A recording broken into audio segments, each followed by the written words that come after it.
the times that I was on call when I was a resident, I woke up with a sore throat and enlarged lymph nodes under here. Also, my gums really hurt.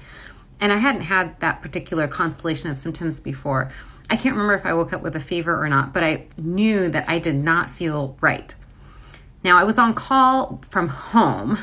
So for those who don't know, sometimes when we're on call, we're at home and then we just carry our pager, and sometimes we answer questions, and sometimes we have to go in and see patients in the hospital. So I thought, okay, I'm going to not bother anyone. I'll just wait and see. Maybe I won't have to go in and I won't have to tell anyone, and I'll just handle the phone calls from home.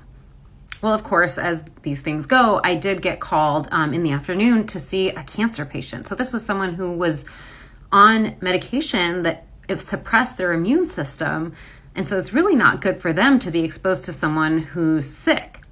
So I called the chief resident to ask her what I should do, because I knew that I should not be going in to see that patient. And I also honestly did not feel well. And what she said was that I should come to the hospital, call the patient from a phone in the hospital, and talk to the patient to find out what their symptoms were, their story, etc. Have another resident go in the room physically and examine the patient and let me know what their physical exam was, and that I should then call the attending to ask them, about the patient and what the plan should be.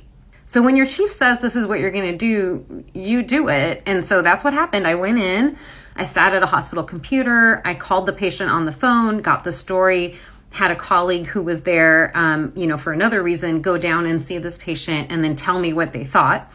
And then I called the attending, and the attending, of course, is asking all these questions about the exam that I cannot answer because I am not the person who examined this patient.